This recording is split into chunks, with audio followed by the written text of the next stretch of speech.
जय संतोषी माता। शुक्रवार के दिन माँ संतोषी जी का व्रत पूजन किया जाता है। इस पूजा के दौरान माता की आरती, पूजन तथा अंत में माता के व्रत की कथा सुनी जाती है। तो आइए जानते हैं शुक्रवार के दिन की जाने वाली संतोषी माता के व्रत की कथा। एक बुढ़िया थी, उसके 7 बेटे थे, जिनमें से 6 कमाने वाले थे और एक बहुत ही निकम्मा था। बुढ़िया 6 बेटों की रसोई बनाती, भोजन कराती और उनसे जो कुछ जूठन बचती वो उस 7वें बेटे को दे देती। एक दिन वह पत्नी से बोली, देखो मेरी माँ को मुझ पर कितना प्रेम है। वह बोली, क्यों नहीं, सबका झूठा जो तुमको खिलाती है। वह बोला, ऐसा नहीं हो सकता है, मैं जब तक ये चीज अपनी आंखों से न देख लूं मैं मान ही नहीं सकता। बहू हंस कर बोली, देख लोगे तब तो मान जाओगे। कुछ दिन बाद त्योहार आया। घर में 7 प्रकार के भोजन और चूरमे के लड्डू बने। यह जांचने को सिर दुखने का बहाना बनाकर पतला सा वस्त्र सिर पर ओढ़कर रसोई घर में सो गया। वह कपड़े में से सब देख रहा था। 6 भाई भोजन करने आए। उसने देखा माँ ने उनके लिए सुंदर आसन बिछाया और कई प्रकार की रसोई परोसी और आग्रह करके उन्हें भोजन दिया। वह ये सब देखता रहा। जब वो 6 भोजन करके उठे तब उनकी माँ ने उनकी झूठी थालियों में से कुछ लड्डुओं के टुकड़े उठाए और उनका एक लड्डू बनाया। झूठन साफ कर बुढ़िया माँ ने उसे पुकारा, बेटा 6 भाई भोजन करके चले गए, अब तू ही बाकी है, उठ जा, तू कब खाएगा। वह कहने लगा, माँ मुझे भोजन नहीं करना, मैं अब परदेश जा रहा हूँ। माँ ने कहा, कल का जाता हो तो आज ही चला जा।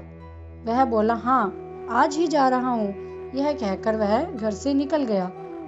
चलते समय उसे अपनी पत्नी की याद आई। वह गौशाला में कंडे, जिन्हें हम उपले कहते हैं, थाप रही थी।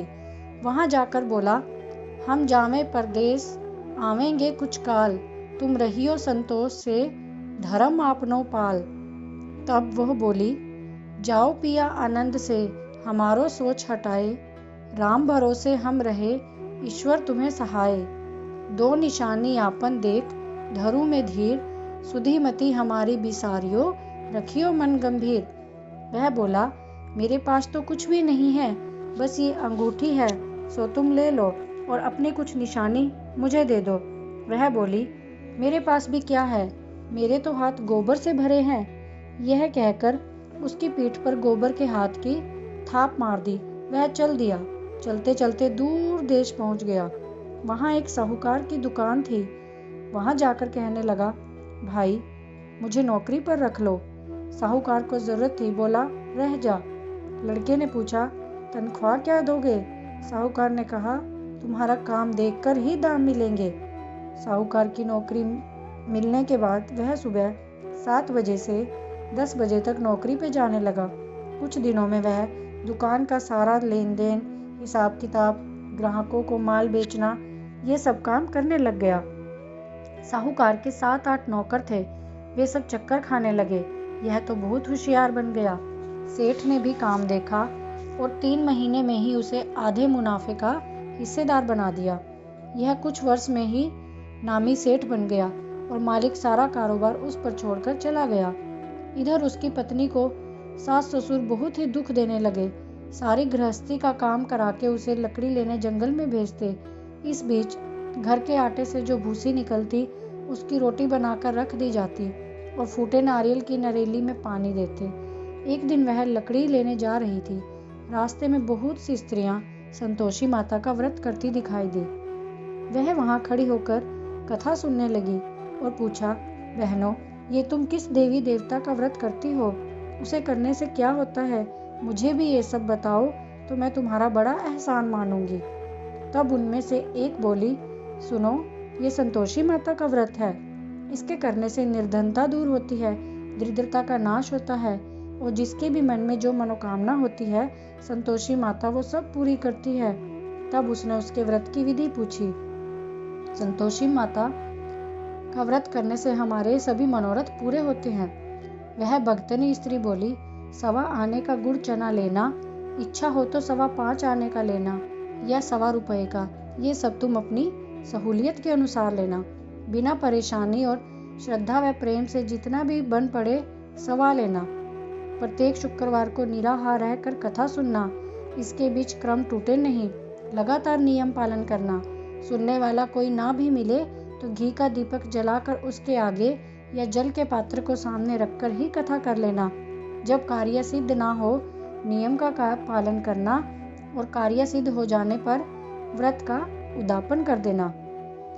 यदि किसी के ग्रह खोटे भी होंगे तो भी माता वर्ष भर में कार्य सिद्ध कर देती है। फल सिद्ध होने पर उद्यापन करना चाहिए, बीच में नहीं। उद्यापन में 2.5 सेर आटे का खाजा तथा इसी परिमाण से खीर तथा चने का साग करना। 8 लड़कों को भोजन कराना। जहाँ तक मिले देवर, जेठ, भाई, बंधु के हों, न मिले तो रिश्तेदारों और पास पड़ोसियों को बुलाना। उन्हें भोजन करा, यथाशक्ति दक्षिणा दे, माता का पूरा नियम करना। उस दिन घर में खटाई ना खाना। यह सुन बुढ़िया के लड़के की बहू चल दी। रास्ते में लकड़ी के बोझ को बेच दिया और उन पैसों से गुड़ चना ले माता के व्रत की तैयारी कर आगे चली और सामने मंदिर देखकर पूछने लगी, यह मंदिर किसका है? तो सब लोगों ने उसे बताया, ये संतोषी माता का मंदिर है। यह सुनकर वो माता के मंदिर में जाकर माता के चरणों में लौटने लगी। दीन होकर विनती करने लगी, हे माँ, मैं निपट और अज्ञानी हूँ। मुझे व्रत के कुछ नियम भी नहीं पता, परंतु मैं बहुत दुखी हूँ। हे माता, मैं तेरी शरण में आई हूँ। माता को उस पर दया आई।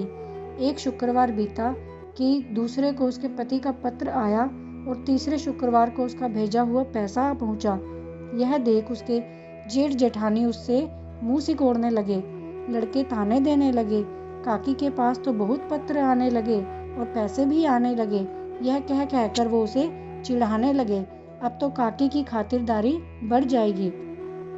बेचारी बहुत सरलता से बोली, भैया, कागज आवे या रुपया आवे, हम सबके लिए अच्छा है। ऐसा कहकर आंखों में आंसू भरकर संतोषी माता के मंदिर में आ माता के चरणों में गिरकर रोने लगी और कहने लगी, हे माँ, मैंने तुमसे पैसा कब मांगा था? मुझे पैसों से क्या काम है? मुझे तो अपने सुहाग से काम है। मैं तो अपने स्वामी के दर्शन मांगती हूँ।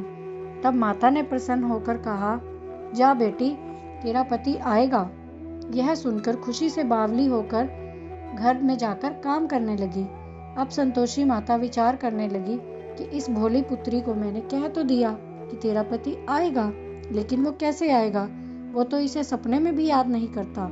उसे याद दिलाने के लिए मुझे ही जाना पड़ेगा। इस तरह माता उस बुढ़िया के बेटे के पास जा स्वप्न में प्रकट होकर कहने लगी, साहूकार के बेटे सो रहा है या जागा है? वह कहने लगा, माता, सोता भी नहीं, जागता भी नहीं, पर तुम बोलो क्या आज्ञा है? माँ कहने लगी, तेरे घर बार कुछ नहीं है। वह बोला, मेरे पास सब कुछ है। माँ है, बाप है, बहू है, क्या कमी है? माँ बोली, भोले पुत्र, तेरी बहू घोर कष्ट उठा रही है। तेरे माँ बाप उसे परेशानी दे रहे हैं और तेरे लिए तरस रही है।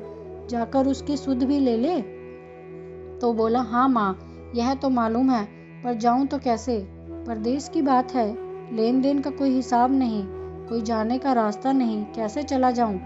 माँ कहने लगी, मेरी बात मान, सवेरे नहा धोकर संतोषी माता का नाम ले, घी का दीपक जला, दंडवत कर दुकान पर बैठ जा।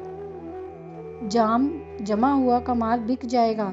सांझ होते ही धन का भारी ढेर लग जाएगा। अब बूढ़े की बात मानकर नहा धोकर उसने वैसा ही किया। थोड़ी देर में रुपया देने वाले आ गए।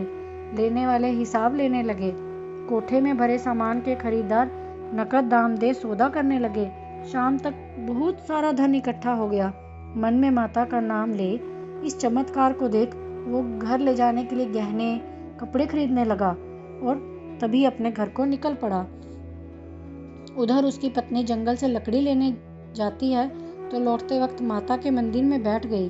वह तो प्रतिदिन उसके रुकने का स्थान था। धूल उड़ती देख वो माता से पूछती है, हे माँ, आज ये कैसी धूल उड़ रही है? माँ कहती है, हे पुत्री, तेरा पति आ रहा है। तू ऐसा कर, लकड़ियों के 3 बोझ बना ले। एक नदी के किनारे रख, दूसरा मेरे मंदिर और तीसरा अपने पति के सिर पर। तेरा पति लकड़ियों का गट्ठर देख मोह पैदा होगा वह यहाँ रुकेगा, नाश्ता पानी खाकर माँ से मिलने जाएगा। तब तू लकड़ियों का बोझ उठाकर जाना और चौक में गट्ठर डालकर जोर से आवाज लगाना, लो सासू जी, लकड़ियों का गट्ठर लो, भूसे की रोटी दो, नारियल के खोपड़े में पानी दो, आज मेहमान कौन आया है। माता जी से बहुत अच्छा कहकर वह प्रसन्न से मन से लकड़ियों के 3 गट्ठर बनाए। एक नदी के किनारे रखा, एक माता के मंदिर में रखा। सूखी लकड़ी देख उसकी इच्छा उत्पन्न हुई कि हम यहीं पर विश्राम करें और भोजन बनाकर खा पीकर गांव जाए। इस तरह रुककर भोजन बना, विश्राम करके वो अपने गांव को गया, सबसे प्रेम से मिला। उसी समय सिर पर लकड़ी का गट्ठर लिए वह उतावली सी आती है, लकड़ियों का भारी बोझ आंगन में डालकर जोर से 3 आवाजें देती है, लो सासू जी, लकड़ियों का गट्ठर लो। और बोलती है, लो सासू जी, लकड़ियों का गट्ठर लो, भूसे की रोटी दो, आज मेहमान कौन आया है। यह सुनकर उसकी सास बाहर आकर अपने दिए हुए कष्टों को भुलाने हेतु कहती है, बहू ऐसा क्यों कहती है, तेरा मालिक ही तो आया है, आ बैठ, मीठे भात खा, भोजन कर, कपड़े गहने पहन। उसकी आवाज़ सुन उसका पति बाहर आता है, अंगूठी देख व्याकुल हो जाता है, माँ से पूछता है, माँ ये कौन है। माँ बोलती है, बेटा यह तेरी बहू है, जब से तू गया है तब से सारे गांव में भटकती फिरती है, घर का कुछ काम काज नहीं करती, 4 पहर आकर खा जाती है। वह बोला, ठीक है माँ, मैंने इसे भी देखा और तुम्हें भी, अब दूसरे घर की ताली दो, मैं उसमें रहूंगा। माँ बोली, ठीक है, जैसी तेरी मर्जी। तब वह दूसरे मकान की 3री मंजिल का कमरा खोल सारा सामान जमाया। एक दिन में राजा के महल जैसा ठाट बाट बन गया। अब क्या था, बहू तो सुख भोगने लगी और इतने में शुक्रवार आया। शुक्रवार व्रत का उद्यापन करना भूल गई। पति बोला, उसने अपने पति से कहा, मुझे संतोषी माता के व्रत का उद्यापन करना है। पति बोला, खुशी से कर लो। वह उद्यापन की तैयारी करने लगी। जेठानी के लड़कों को भोजन के लिए कहने लगी। उन्होंने मंजूर किया, परंतु पीछे से जेठानी ने अपने बच्चों को सिखाया, देखो भोजन के समय खटाई मांगना, जिससे उसका उद्यापन पूरा न हो। लड़के जीवने गए, खीर खाना पेट भर खाया, परंतु बाद में कहने लगी, हमें खटाई दो, खीर खाना हमको अच्छा नहीं लगता। वह कहने लगी, बेटा खटाई तो मैं नहीं दे सकती, यह संतोषी माता का प्रसाद है। लड़के उठ खड़े हुए और बोले, पैसा लाओ। भोली बहू कुछ जानती नहीं थी, उन्हें पैसे दे दिए। लड़के उसी समय हट करके इमली खटाई ले जाकर खाने लगे। यह देखकर बहू पर माता जी ने कोप किया। राजा के दूत उसके पति को पकड़ कर ले गए। जेठ जेठानी माने वचन कहने लगे, लूट लूट कर धन इकट्ठा कर लाया है, अब सब मालूम पड़ जाएगा जब जेल में जाएगा। रोती हुई माता के मंदिर में गई, कहने लगी, हे माँ, तुमने क्या किया, हंसा हंसा कर अब रुला रही हो। माता बोली, तूने मेरा उद्यापन करते हुए मेरा व्रत भंग किया, तूने प्रसाद में खट्टा खाया। वह कहने लगी, माता मैंने कुछ अपराध नहीं किया, मैंने तो भूल से लड़कों को पैसे दे दिए थे, मुझे क्षमा करो, मैं फिर तुम्हारा उद्यापन करूंगी और इस उद्यापन में कोई भूल नहीं होगी। वह कहती है, अब भूल नहीं होगी, अब बतलाओ वे कैसे आएंगे। माता बोली, जा पुत्री, तेरा पति तुझे रास्ते में मिलेगा। वह निकली, रास्ते में पति मिला। वह पूछी, कहाँ गए थे। वह कहने लगा, इतना जो धन कमाया है उसका टैक्स राजा ने मांगा था, वह भरने गया था। वह प्रसन्न हो बोली, भला हुआ, अब घर को चलो। कुछ दिन बाद फिर शुक्रवार आया और बोली, मुझे माता का फिर से उद्यापन करना है। पति ने कहा, करो। बहू फिर जेठ के लड़कों को भोजन के लिए कहने गई। जेठानी ने 1-2 बातें सुनाई, फिर से अपने लड़कों को सिखाना शुरू किया कि तुम पहले की तरह खट्टा खा लेना। लड़के भोजन से पहले कहने लगे, हमें खीर नहीं खानी, हमारा जी बिगड़ता है, खट्टा दो।